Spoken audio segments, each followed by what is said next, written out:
Investments are subject to market risks. Please research thoroughly and consult a financial advisor before investing. Women are natural decision makers. Every single day choices are made. क्या बनाना है, कौन सी school बच्चों के लिए best है, office की meeting या घर का फंक्शन, कैसे बैलेंस करें इस सबको। हर दिन सेम रूटीन, सुबह उठो, बच्चों को रेडी करो, खाना बनाओ और ऑफिस के लिए निकल जाओ। दोपहर को ये मीटिंग करो, वो प्रेजेंटेशन दिखाओ, खुद के लिए तो टाइम ही नहीं मिल पाता। और शाम आते आते वही ग्रोसरी की शॉपिंग, बच्चों का ट्यूशन। इतना सब कुछ करने के बाद जब रात को फ्री टाइम मिलता भी है और इन्वेस्टिंग के बारे में सोच आती भी है, तो फिर एक नई सोच आ जाती है कि कल क्या करना है, कल क्या बनाना है, क्या लाना है। पूरे दिन हम कुछ न कुछ चॉइसेस में उलझे रहते हैं, लेकिन कुछ चॉइसेस एंड डिसीजंस ऐसे होते हैं, अगर हम उन्हें आज नहीं लेंगे तो उनका असर हमें कल दिख सकता है। लेकिन उसके लिए हमें वक्त ही नहीं मिलता, हमेशा हम उसे डेफर करते रहते हैं। ये एक पैटर्न सा ही बन गया है। आज ये छोटा सा डिसीजन लगता है, पर कल यही एक बड़ा रियलाइजेशन बन जाता है। समय किसी के लिए नहीं रुकता। 30 में करियर और फैमिली का बैलेंस ढूंढ रहे होते हैं, 40 तक बच्चों की एजुकेशन और घर की जिम्मेदारियों में उलझे रहते हैं, और 50 आते आते रिटायरमेंट का सोच के लगता है काश थोड़ा पहले शुरू किया होता। दिमाग एक चीज कहता है, दिल दूसरी। एक तरफ नंबर्स और फैक्ट्स, दूसरी तरफ इमोशंस एंड फियर्स। कौन जीतेगा? और इस बैटल को समझना जरूरी है, क्योंकि डिसीजंस वही जीतेंगे जो हमारा फ्यूचर डिसाइड करेंगे। तो आज लेट्स ब्रेक दिस साइकिल। आप सबको नमस्कार। आपने देखा प्रीवियस वीडियो में एक विमेन किस तरह से स्ट्रगल करती है और अपनी चॉइसेस को प्रायोरिटाइज करती है, लेकिन जब इन्वेस्टिंग की बात आती है तो उसे एक हेजिटेशन होता है, और उस हेजिटेशन के कारण वो अपनी इन्वेस्टमेंट चॉइस को डेफर या डिले कर देती है। बट इस डेफरमेंट और डिले का एक कॉस्ट भी होता है। तो आइए हम स्टेप बाय स्टेप समझते हैं कि एक तो पहले कि विमेन क्यों हेजिटेट करती है, और उस हेजिटेशन के कारण जो डिले होता है इन्वेस्टिंग में, उसका क्या कॉस्ट हो सकता है। Now let's understand that why women actually hesitate to invest. सबसे पहले तो हम ये समझते हैं कि क्या कारण हो सकते हैं जिसके कारण विमेन अपने आप को होल्ड बैक करती है जब भी इन्वेस्टमेंट की बात आती है। Is it because of lack of knowledge, fear of risk, या फिर एक हमारे मन में हमेशा ही एक ट्रेडिशनल नैरेटिव या नोशन बना दिया जाता है कि जब भी इन्वेस्टिंग की बात आएगी तो this is a men's responsibility. हमें बचपन से ही ऐसे कंडीशन किया जाता है कि investing is not our prerogative, it is more about the men who are going to take in charge of this. लेकिन जब हाउस होल्ड एक्सपेंसेस की बात आती है, बजट बनाने की बात आती है, या हमारे घर के छोटे मोटे एक्सपेंसेस को देखने या संभालने की बात आती है, तो as a women has to come forward and take in charge of that. लेकिन इन्वेस्टिंग की बात आते ही विमेन को वो अकाउंटेबिलिटी या रिस्पॉन्सिबिलिटी नहीं दी जाती है। कुछ डेटा पॉइंट से हम समझते हैं। As of 2023 22% of women were investing in the stock market. और अगर हम म्यूचुअल फंड इंडस्ट्री की बात करते हैं तो 33% of the women investors are there. I mean हर 3 इन्वेस्टर अगर है तो उसमें एक विमेन इन्वेस्टर है। बट ये डेटा अगर हम देखें तो आज के टाइम में थोड़ा और इंटरेस्टिंग हो गया, because women are coming forward and they are evolving when it is coming to investing. तो हमने इन्वेस्टिंग की इतनी बात तो कर ली है कि इन्वेस्टिंग करना है, इन्वेस्टिंग करना बहुत जरूरी है, और as a women we have to come forward and take in charge of investing. लेकिन ऐसा क्या है कि अगर हम इन्वेस्टिंग नहीं शुरू करें, आई मीन आज ही अगर हम इन्वेस्टिंग की जर्नी को स्टार्ट नहीं करते हैं, तो ऐसा क्या हो जाएगा? तो फ्रेंड्स, अगर हम इन्वेस्टिंग की जर्नी को स्टार्ट नहीं करेंगे तो there is a cost when you're delaying your investing journey. You need to afford that. आपको एक अपॉर्चुनिटी कॉस्ट देना पड़ेगा। तो आइए इसे और डिटेल में समझते हैं। Now let's understand in detail the impact of not investing. Now let's discuss something which is really very important and to be considered while you're investing, which is inflation.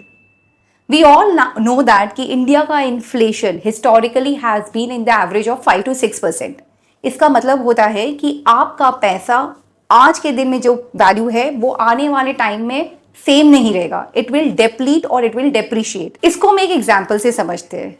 Now let's say आज हम कुछ चीज, अगर कोई चीज खरीदते, उसका अगर वैल्यू 1 लाख है, going forward in 20 years you need to pay for that same thing 3.5 lakh, taking the inflation of 5.5%.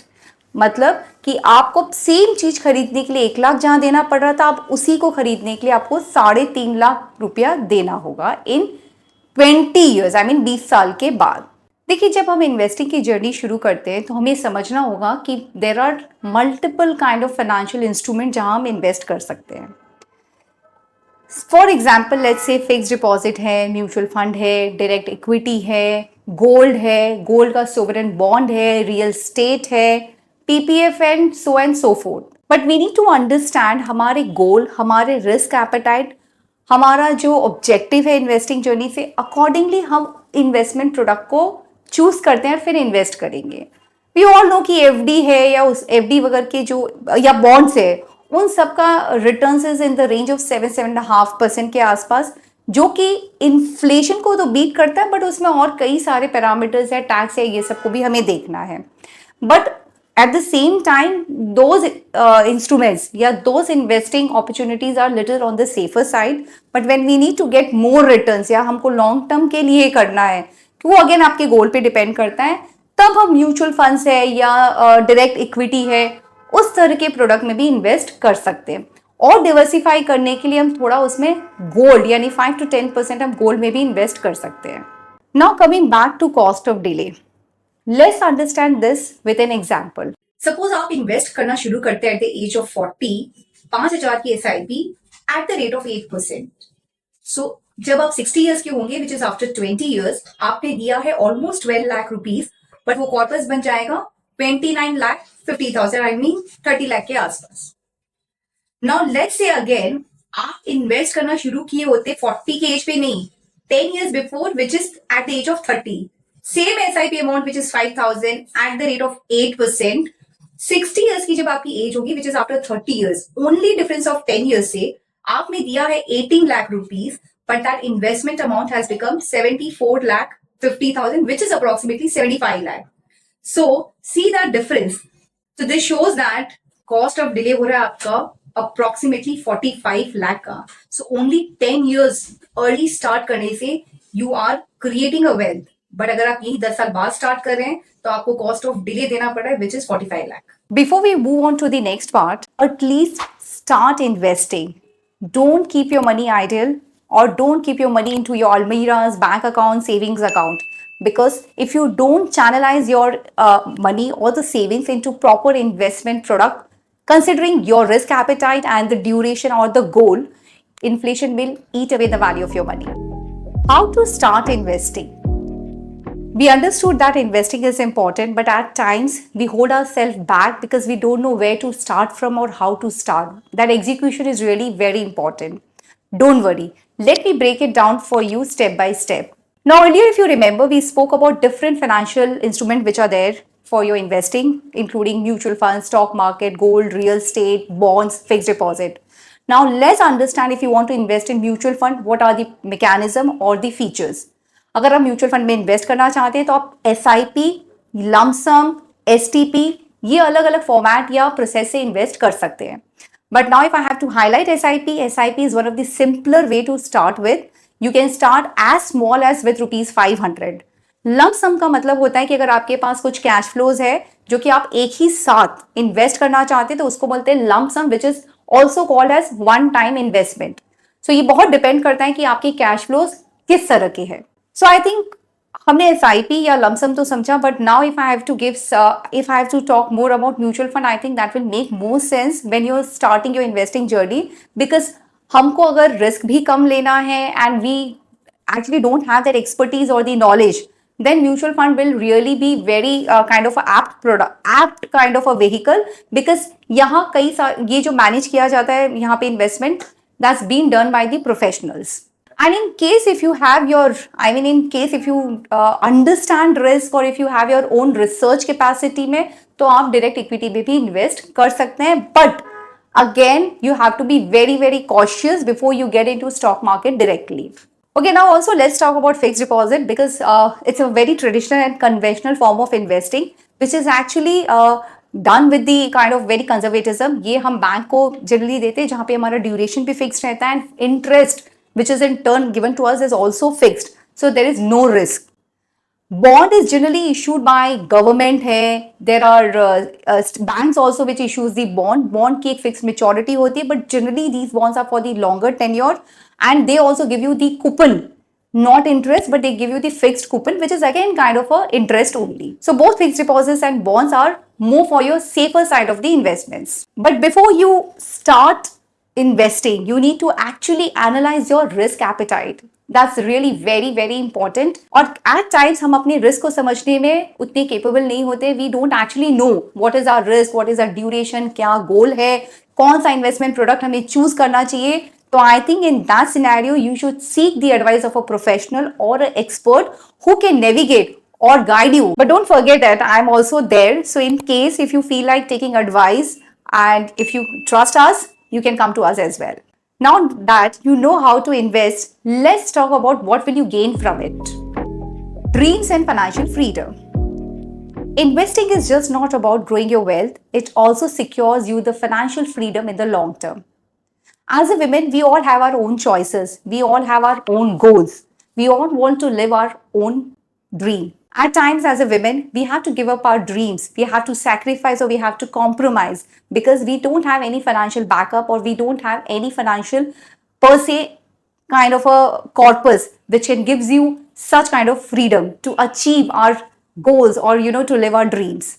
But if we start early, we can have our own choices. We don't have to really look up to others to give us those kind of freedom or independence. And it is really so simple because you don't need anything big to start to get your financial freedom. You can start as small as you want, but it's only you need to get into that journey. You need to start that path. You need to get into mode of investing so that what you save today can become your second source of income when you actually want to retire. And it's only you. Let me tell you, it's only you who can do this for yourself. Nobody else would come to secure your financial freedom.